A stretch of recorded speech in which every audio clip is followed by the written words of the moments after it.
Hi, how's it going? Hello everyone. I made a short video recently talking about some reasons why I like the Sony AX700 Camcorder. Several folks expressed interest in seeing a bit of a tutorial on this camera, so here it is. I won't go in depth on everything, but there is a lot to cover, and I'll try to let you know what you need to be able to set the camera up and start recording. First, let's take a look at the external buttons and controls, starting at the front. There is a ring around the lens that can be used as either a zoom ring or a focus ring. There is a switch on the side to choose whether the ring controls zoom or focus. Personally, I leave it as a focus ring, and I use the zoom rocker. When set as a focus control, it will only adjust focus when the camera is in manual focused mode. It will not override autofocus. And right in the front, underneath that switch, is the autofocus manual focus selectors button, so you just press this button to switch back and forth between auto and manual focus. And straight below that is this little scroll wheel, and this can be used to control various settings, shutter speed, ISO, stuff like that, but I'll talk more about that in a little bit. On the opposite side of the lens, we have custom button 6. I have this button set for volume control. I don't typically use this camera for my primary audio in my videos anymore, but when I did, having this set for volume allowed me to quickly adjust my headphone volume for monitoring or playback. This is one of 6 buttons on this camera that can be set to various custom functions in the menu. Below that, you have the external 3.5mm microphone input jack and a micro USB, which is their multi-interface, they call it. This USB port can be used to connect to a computer, but it can also be used as a remote input. So if you have like a wireless remote or even just a wired remote with various controls on it, you can plug that in here and control the camera remotely. On top, we have what they call the multi-interface shoe. Essentially, it's a hot shoe. You have electronic contacts up here that can be used to interface with various accessories that they have, external microphones, things like that. But you can also use it just as a standard cold shoe to mount just standard shoe mount accessories. You also have this variable zoom rocker here, which, it's faster zoom the further you push it. You also have 2 buttons here, focus magnifier and iris push auto, but they are also labeled 4 and 5. So these 2 buttons are custom button 4 and custom button 5, but they also do have default things set, and the defaults are printed on there, but since they are also custom buttons 4 and 5, you can customize these in the menu. And this button here is also how you take a photo if you have this camera in photo mode. So this is actually like a dual stage button, just like the shutter button on a lot of cameras. And a little bit further down, you have a 2.5mm input jack, and that is just for various remote options that use a 2.5mm jack. Almost looks like a headphone jack, but it's 2.5mm and it's just for remotes.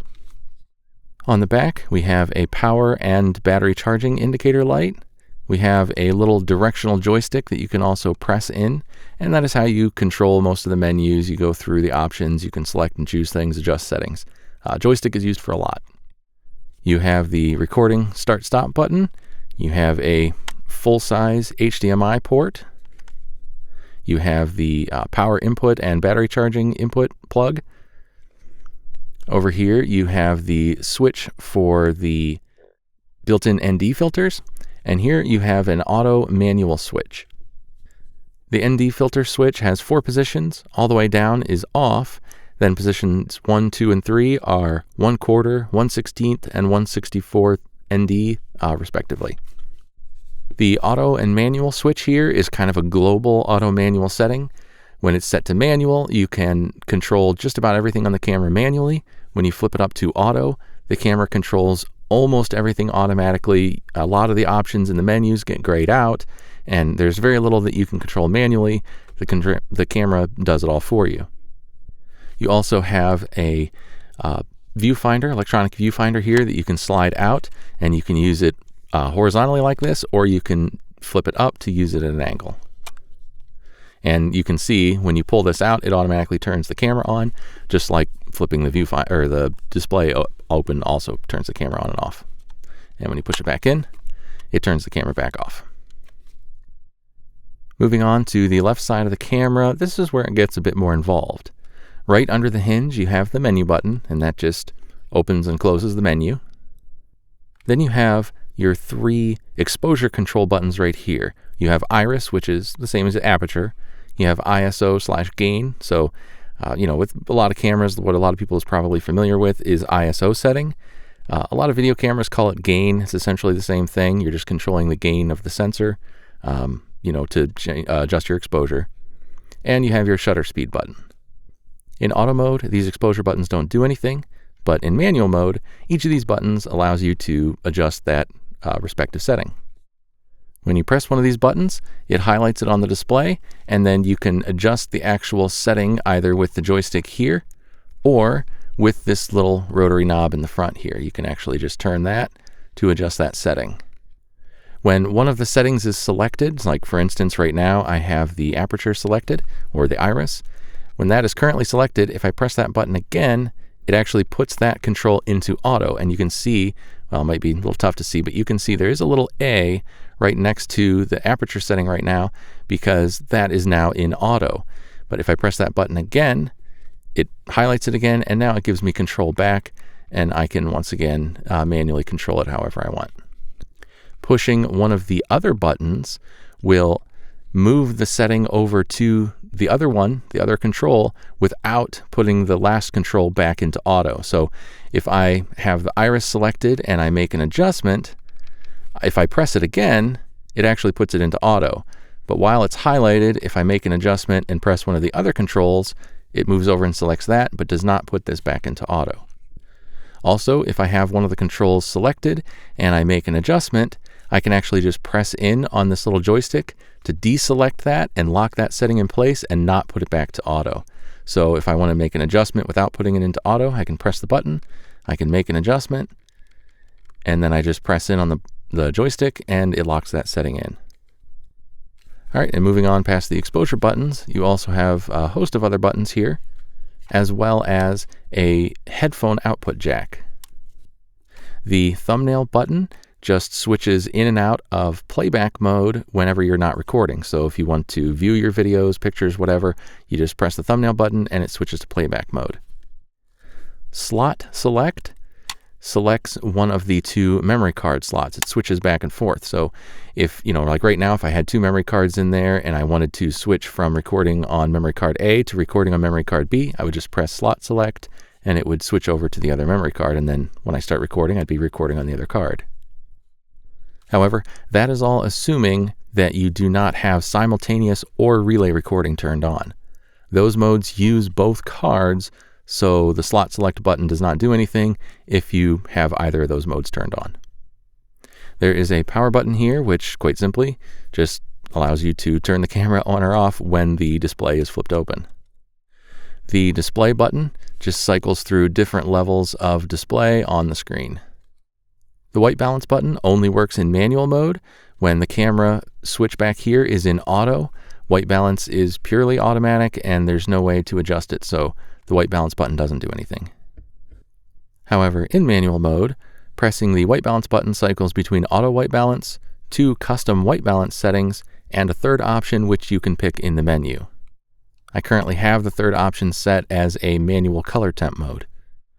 The S&Q, status check, and picture profile buttons also have 1, 2, and 3 printed next to them because those 3 buttons are custom button 1 through 3 in the menu. So these ones, they have their default setting printed next to them, but they can all be customized in the menu for whatever you want.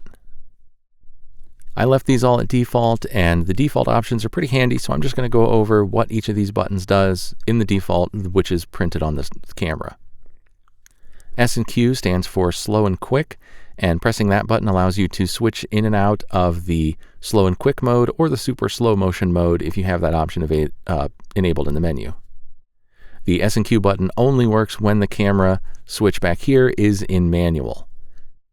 So that basically means that the slow and quick and super slow motion modes only work when the camera is set up in manual. Now keep in mind, all of the exposure settings can be put into automatic control, and even white balance can be put into automatic when the camera is in manual mode.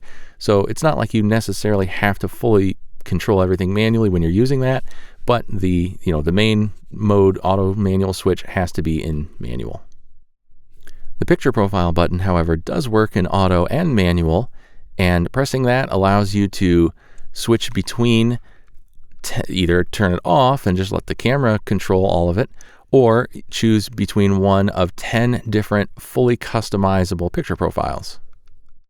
The status check button, if you press that, it just brings you up a list of all the different settings of the camera. Well, not all, but a whole lot of settings of the camera, so that you can just get kind of a one-stop look at how all kinds of things are programmed with the camera.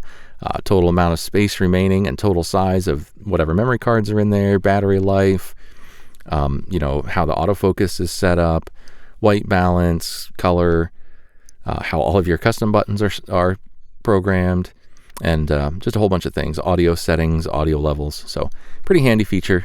Just lets you bring up a whole bunch of things to see how things are configured. So that might all seem like a lot, especially the exposure settings where, pressing it twice goes into auto, press it again, select it, deselect it. It almost seems daunting at first, but once you play around with it just for a couple of minutes, it all becomes pretty second nature. This camera does have a touchscreen, but it's pretty limited. It's similar to how older Sony mirrorless cameras were set up, where the touchscreen does not allow full navigation and control of the menus. You can touch OK or an X sometimes to accept a setting or get out of a menu, but you can't, fully control the menus. You can also use the touchscreen to set a focus point. So like right now, I could just touch anywhere on the screen and it would rack focus to that point. You can also touch to track if you have focus tracking enabled. But beyond that, really nothing else that you can do with this touchscreen. In fact, if you look at the reviews of this camera, you'll see that some people don't even realize it has a touchscreen, and some actually give it a bad review because they said it was supposed to have a touchscreen and it didn't. It actually does, but it's just very limited. Now let's dive into the menu system. On the left side, you can see that we have kind of the main menus, and then on the right, we have the subcategories underneath each individual menu. And I'm just controlling up and down with the joystick on the back of the camera. The camera menu at the top is where you're going to adjust the majority of your recording settings. Right now, you can see that when I get into that menu, many of the options are currently grayed out. And that is because I have the auto manual switch on the back of the camera currently in auto. If I flip that to manual, you will see that many more of the options become available. Some are still grayed out, and that's typically because some settings depend on how another setting is configured. It's not always obvious why something is grayed out, but we'll cover most of it as we go here. Right at the top is an option to have the gain of the camera, or ISO, displayed as either gain or ISO. Below that are two additional settings. We have auto ISO limit and automatic gain control limit.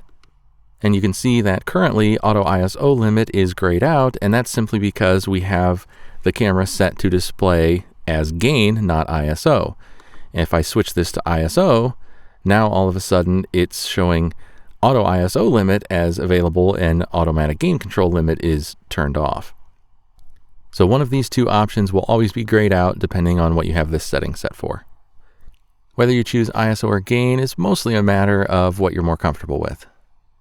The auto ISO or automatic gain control limit allows you to set an upper limit for when the camera is automatically controlling the gain. For instance, if I'm controlling the gain manually, I'm controlling it manually and I can set it for whatever I want. But maybe I want the camera to control it automatically, but I don't ever want it to go higher than a certain level. I could set the automatic gain limit at the level that I didn't want it to go above, and the camera will never go above that. And keep in mind, this only applies to when the camera is in manual mode and you have the gain being controlled automatically. When you have the switch on the back of the camera set to automatic, the camera is fully controlling that and it's going to go as high or as low as it wants. And when you have it in manual mode and you're controlling the gain manually, you can go as high or low as you want. But if the camera is in manual, but you have the gain set to automatic control, you can set an upper limit. Or you can turn the limit off completely so that it can, once again, use as high or low as it wants. White balance in general requires a bit of explanation, so bear with me on this one. When you press the white balance button on the camera, you can pick from auto white balance, custom setting A or B, or a third option. The white balance preset option in the menu allows you to choose what that third option is. There is kind of an automatic outdoor mode, an automatic indoor mode, and a manual temp option.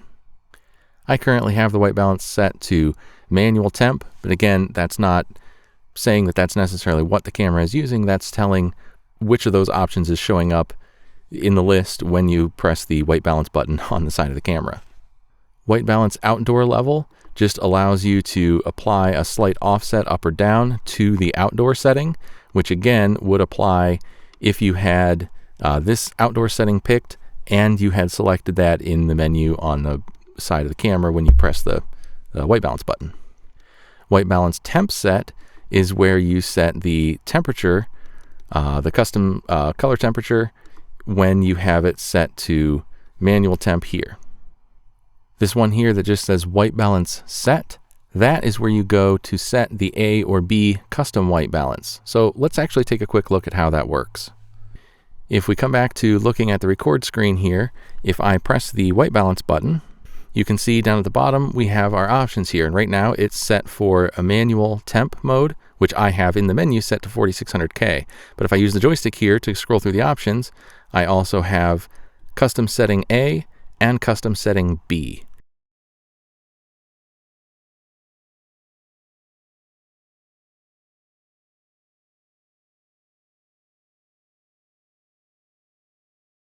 So say I were to pick custom setting A, so you can see it set the white balance for that custom setting A. But now if I want to customize that setting, I go into the menu and I come down here to white balance set, which you can see is no longer grayed out. And when I click that, it comes to the screen here and it says menu to end or set to execute. And now whatever it's pointing at is just going to be evaluated when I hit the center select button, and you see it automatically adjusts the white balance based on whatever it's pointing at. So you could put a white or gray card in front of the camera before hitting set, and it will change it. And in fact, since I'm in here, it would still let me do it. So I could set something white in front of the camera, hit execute, and it's going to set the white balance based on what was in front of it. And now that's set. So now I can press menu again to get back out of there. And now custom white balance A is set for this lighting with a white card in front of it. So now if I hit the white balance button again, I can now scroll to white balance B, scroll to custom temperature mode. But anytime I come back to A, it's set as it was when I just now set it in the menu. And I could set custom B the same way. I could make, two different custom settings in there that I could return to at any time, or update and set again at any time.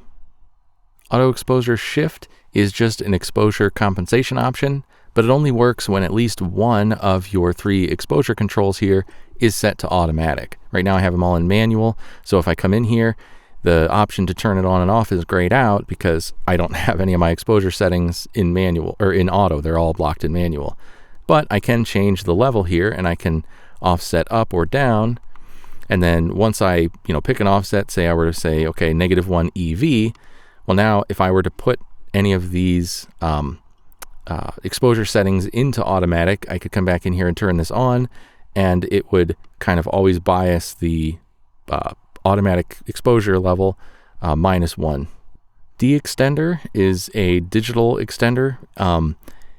It's only available in 1080p, and it's essentially just a crop into the 1080p portion of the sensor. So it's essentially a lossless way to crop.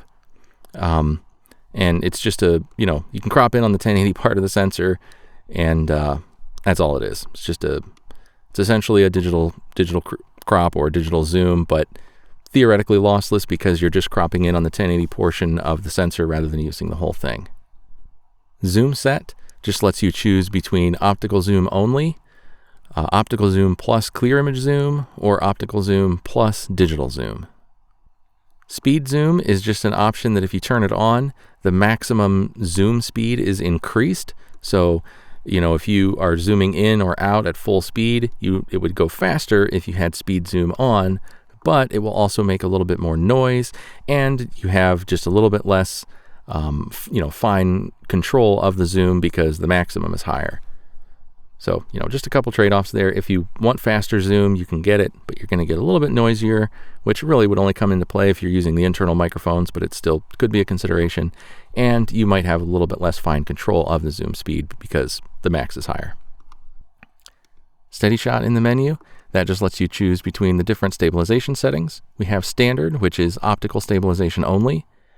Active, which adds digital zoom at the cost of a slight crop, or off, which would just turn off stabilization altogether. Focus area allows you to choose between wide, zone, center, and flexible spot focus areas. And flexible spot is very similar to center, except that once you select it, it gives you the option to put that spot somewhere other than the center, essentially. Autofocus drive speed is just like it sounds. It just lets you choose how quickly the camera will rack focus. Autofocus subject tracking set just lets you set the depth and the kind of the stickiness or the sensitivity of the subject tracking if you have subject tracking on. Lock-on autofocus is essentially how you turn on subject tracking.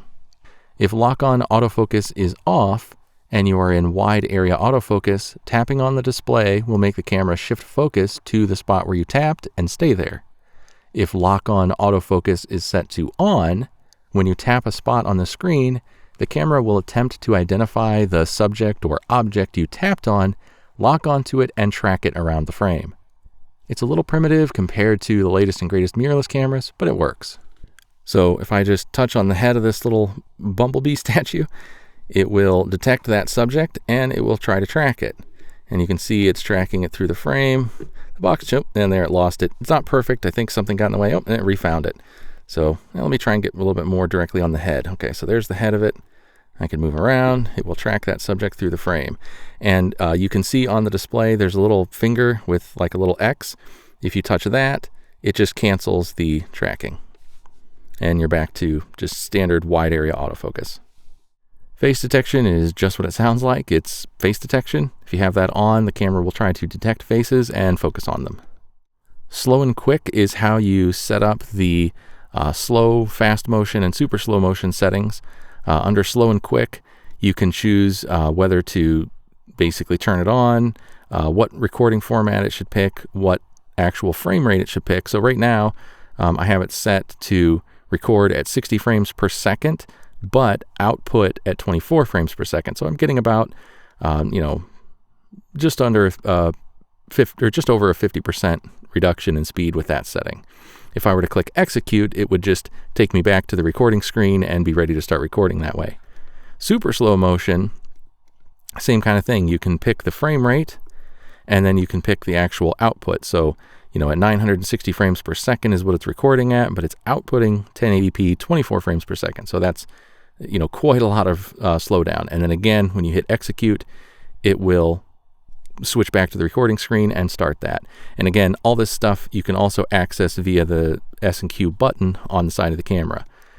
Record timing, when you're set in the super slow motion feature, you can have either an end trigger, a start trigger, or an end trigger half, which is pretty much the same thing, but it only uses half the total length. So, if you're just going to be capturing a very short thing and you don't want the full long video, you could do an end trigger, but a half length video. And the way start trigger and end trigger works, if you have start trigger, when you press the button, it starts recording, records for just a few seconds at 960 frames per second or 480 or whatever you have. And with end trigger, it will essentially be recording continuously, and when you press the button, it will save the previous 3 to 6 seconds or so. So that way, if you don't know exactly when something interesting is about to happen, you can sit there and wait. As soon as it happens, you press the button, and now you've captured the previous few seconds. So hopefully you've captured that event. Whereas if you know exactly when something is going to happen, you might use a start trigger to capture that thing. Auto mode set is only available in 1080p, not 4K. It allows you to choose between standard auto, which just kind of analyzes the scene and sets the settings appropriately, intelligent auto, where it tries to automatically detect what type of scene it is and then switch to that scene mode, or scene selection, where you can just manually pick a type of scene and it will set itself up for that particular type of scene. If I go to scene selection mode, now I can go to scene selection set and pick the particular type of scene that I am, wanting to shoot. But keep in mind that this auto mode set and the scene selection and all that, it's really only going to apply when the camera is either in full auto mode or when you have white balance and exposure settings and stuff like that set to automatic control when you're in manual mode. So if you're in manual mode and you have all the settings in manual, this auto mode set and scene selection set aren't going to change anything. Spot meter and focus, spot meter, spot focus, those are only going to work when you have your focus and exposure and all that in auto. And it just basically means that rather than having your metering and your focus, kind of analyze the whole screen, it'll do just the center spot. Low lux is only available in automatic mode, so with the auto switch on the back in auto, and all it does is it allows a little bit of extended sensitivity for low light conditions, but you will get a little bit more noise when it goes to that mode.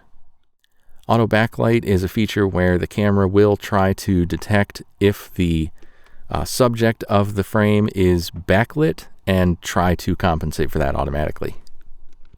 Night shot is an infrared recording mode where the camera will physically remove the IR filter from in front of the sensor, and it will switch to sort of a green scale for better contrast. And that setting is only available when the camera is in auto mode, so that switch on the back has to be in auto for night shot mode to be turned on. Night shot light just chooses whether or not the built-in infrared light on the camera will turn on when in night shot mode. Color bar just lets you turn on kind of a color test screen, kind of like what you'd see late night and on a channel in the 70s when that particular channel went offline for the night. And tone is kind of the same thing. It would just play a test tone over the camera audio. And those options, these color bar options, are only available in 1080p mode. And I have the camera in 1080p right now just so that more of these options are available, because a few of these options are not available in 4K. And finally, in the camera menu, the picture profile option is just where we can go to not only choose a picture profile, but fully customize them. In terms of customizing a picture profile, that could be a whole video in itself, and I'm not an expert, but I'll touch on it briefly here.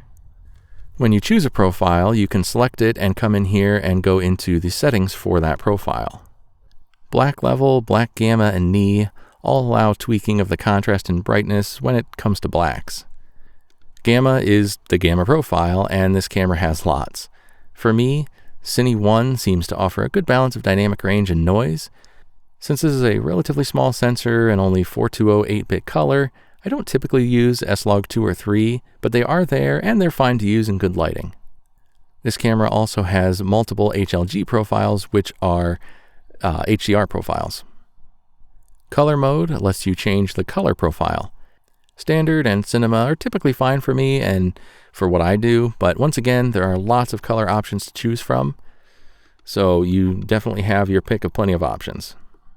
You can also adjust color saturation, which is pretty self-explanatory, and color phase, which is just basically the green or magenta tint. So you can see it adjust that from green to magenta. Color depth lets you adjust the level of all the different colors individually. Color correction is a whole nother animal all of its own. Lots of different options in here to tweak the color to your liking. White balance shift would just shift the white balance up or down from wherever the main white balance setting has it. Detail lets you increase or reduce the in-camera sharpening. So you can see that if you took your time, you could really customize the out-of-camera results in these picture profiles. Copy lets you copy all the settings from one picture profile to another.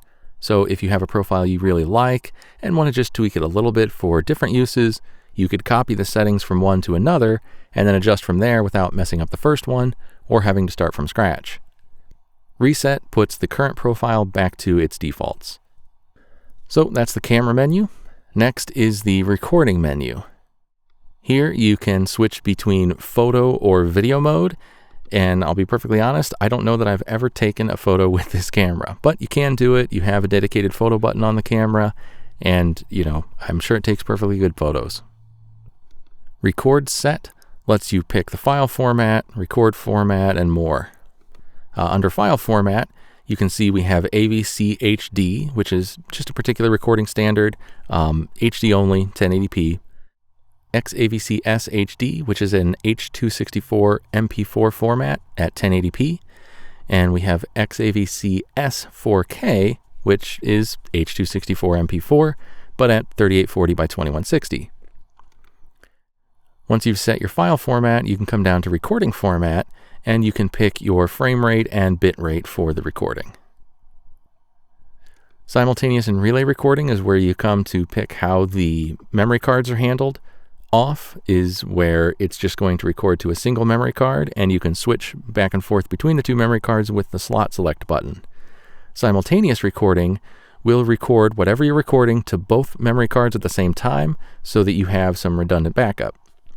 Relay recording will record to one memory card until it gets full, and then it will automatically switch over to recording on the other card. Proxy record will record a relatively low bitrate 720p proxy file of your video in case you like to edit with proxy files. So if you use this setting, it would mean you don't have to create proxy files with your editor. You've already got them right out of the camera. And finally, you have a video out menu under the record menu. Video out is where you go to set all of your output settings for if you are using a monitor, kind of like I am to record this menu.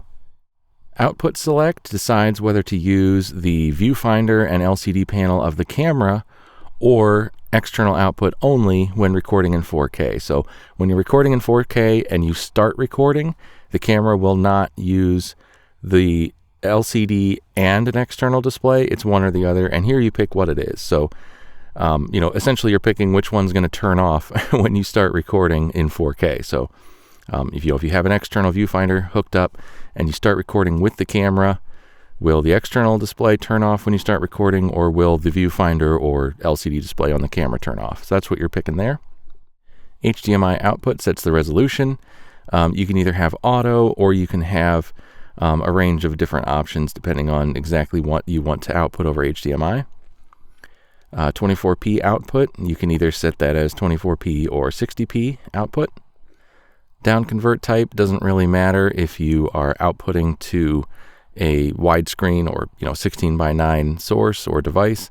But if you are not, if say you're outputting to a 4:3 screen or monitor, you could choose how the output of the camera is going to be formatted on that smaller screen. You can either choose to squeeze it down to fit.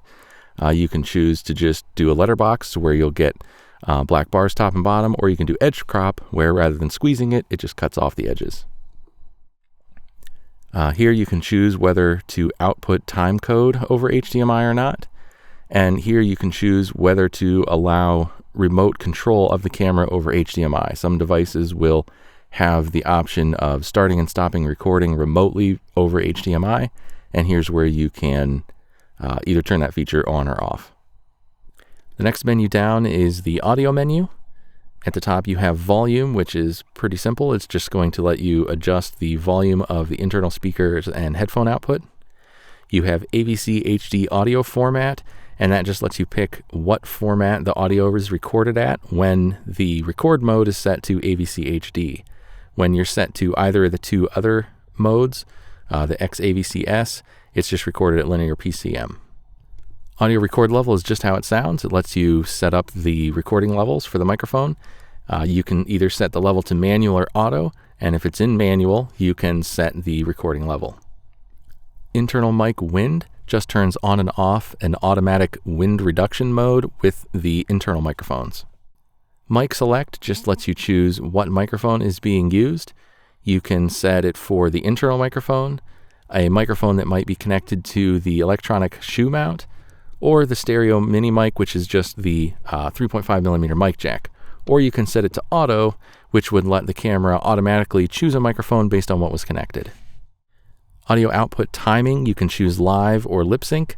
Live is what you would normally use to not have any kind of delay to the audio, and lip sync would apply a slight delay in order to try to sync internal camera audio with the output over HDMI. So if it's outputting video and audio over HDMI, it tries to sync the two up by applying a little bit of a delay. And that's the audio menu. The next one down is display set, and you have a lot of options in here, and this just basically controls what is shown on the display. Histogram, pretty simple. It just turns the histogram on and off. You also have an on at zebra point or just an on all the time. Zebra lets you turn zebras on and off and also adjust their levels.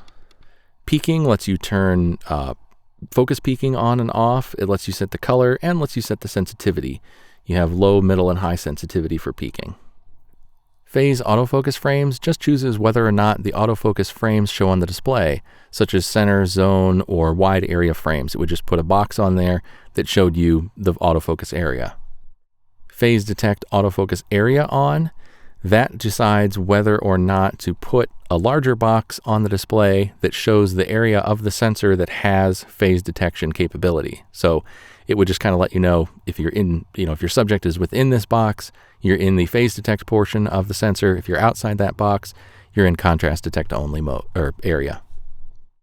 Marker allows you to display locating marks in the frame, just on the LCD. It doesn't get recorded, and you can apply a center mark, grid lines, and aspect ratios. So if you're going to be basically using the final video at various different aspect ratios, you can apply on screen a box at various aspect ratios so that you know where to keep your subject, so they will definitely appear in the final video once it's cropped to the particular aspect ratio you're going to use. Focus magnification ratio allows you to select what happens when you press the focus magnification button. You can set it to just toggle on and off of 4 times magnification, toggle on and off an 8 times magnification, or toggle between off, 4x, 8x, and back to off. Camera data display just decides whether or not all the full data about the camera is displayed on the monitor at any one time. Audio level display just turns on and off the little active audio level meters on the display. Zoom display picks whether the zoom level is displayed as a bar graph or as a percentage number. Focus display determines whether or not the focus distance on screen is displayed in meters or feet. Shutter display determines whether the shutter speed displayed on the camera is either in seconds, so 1/25 of a second, or whether it's displayed as a shutter angle in degrees. Gamma display list will let you apply a sort of a built-in LUT to the display when using S-Log or similar gamma profiles. You can't load or use your own LUTs or anything like that, but you can choose auto or one of a handful of presets that let the display show something kind of, pre-edited. You're not recording it that way, but the display will show it. That just can be handy to see what you're really getting if you're using a really flat profile. LCD brightness lets you choose between normal or increased brightness for the camera's built-in LCD display. Right now it is grayed out because I have an external display connected via HDMI, and for some reason it doesn't let you pick the brighter option when you have that connected. Viewfinder color temp just lets you adjust the color temperature of the display and viewfinder on the camera itself. Display output lets you choose between only showing all of this stuff we've gone over on the built-in display on the camera, or whether it's also output via the video out. Currently I have it set to all output so that it is shown on my external monitor so I can record it. There is also a whole menu for timecode options, but I'm not going to get into that. I don't think it's necessarily worth getting into for this video. There is also a wireless menu, which lets you set up smartphone control, lets you set up the Wi-Fi that's built into this camera, and also lets you toggle airplane mode on and off or reset all of the network settings. Finally, we have what Sony kind of threw in here as a catch-all menu that they call Others, and there's a lot packed into it. Status check just shows you the exact same thing that you would get if you press the status check button on the side of the camera. Again, just lets you scroll through a lot of different options to see how the camera is set up. Camera Profile allows you to save and load full camera setups from SD cards. So you could choose to have a backup just in case, or you could have multiple different full camera setups saved so you could switch between them without having to go through and manually adjust all the settings in the camera. Or at least no more than once. After that, you could just load the settings. And if you did have more than one AX700, you could transfer the settings from one to another to save time if you wanted them both set up the same. The S&Q button setting just lets you pick whether the button toggles standard S&Q mode on and off, super slow motion on and off, or whether it toggles between both. Assign button is just where you go to program all of your custom buttons. So you have 1 through 6, and those are going to program the custom buttons 1 through 6 on the camera. And you have a whole lot of options you can pick from. Clock set is pretty straightforward, just like it sounds. Allows you to set the time in the camera. Area set lets you set your time zone. Daylight saving time set just lets you turn daylight saving time on and off. Language, again, pretty self-explanatory. Date recording, that lets you embed the date into your video files. It's currently grayed out. I don't care to embed the date into any of my videos, and I've never gone into depth of figuring what setting I have to adjust or turn on or off in order for it to allow me to record the date. But I think it's one of the display settings. I believe if you go into the display, there's something that cannot be on while you're also embedding the date into your file. But that's what this option would do, allow you to turn on or off date embedded into your video. Beep allows you to turn on or off a beep every time you push a button on the camera. Record lamp on or off just tells you whether or not there will be a little red tally lamp on the camera to let you know that you're recording. If it's on, you'll get a tally lamp while recording. If it's off, you will not. Remote control just sets whether or not the camera will allow itself to be remotely controlled via, the multi-interface or an IR remote or something like that. 60i or 50i selection just lets you choose between NTSC and PAL formats. Media format lets you format the two memory cards. Repair image database file would let you attempt to recover a corrupted memory card. So if you had a corrupted video on a card, this option would let you attempt to repair it and recover those files. I've actually never had cause to use that feature, so I don't know if it works or not, but it's there if you need it. USB Connect would allow you to manually search for a connected USB device in the event that one was not automatically detected when you connect it. USB LUN or LUN set, that just lets you choose between multi and single, and once again, it's just kind of a compatibility mode for the USB connection in case you do experience connectivity issues. Operation time, I believe, just tells total time that the camera has been in operation. I don't know what 10 times 10H means. Version display just shows you essentially the firmware version of the camera. Calibration lets you calibrate the touch screen. It just gives you little X's on the screen and it just says to touch them all to calibrate the screen. Initialize would reset the camera back to factory defaults. So that's the menu. Looking back at the display, we can see that we have a battery life percentage.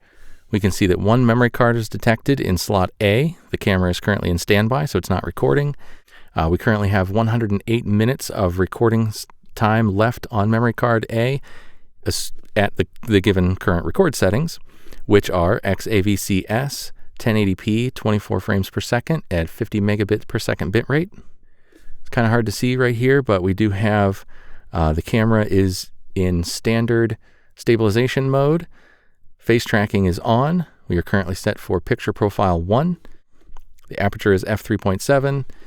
The gain is currently set at 0 dB, so no extra gain or ISO. The shutter is currently set at an angle of 180 degrees. You can see we are currently set for the internal microphone. These are the current microphone levels, and the white balance is currently set for custom A. So a lot of information here on the screen, and it's kind of faint, but you can see a very light box here. That is the box that shows the section of the frame that has phase detect autofocus. So The sensor only has phase detect autofocus pixels in certain locations, and that is within this box. Anything outside of this box on these edges, these two edges, are going to be contrast detect autofocus only. I know that was a lot of information, and someone just picking up this camera might still have questions or feel a bit daunted by some of the settings. I also used some acronyms and terminology that you may not know if you aren't into cameras. If you have specific questions, ask in the comments and I'll answer if I can. This video was probably a bit dry and boring, but hopefully it was at least helpful and you have a bit better understanding of the operation of the AX700 camcorder. As always, thanks for watching. Take care.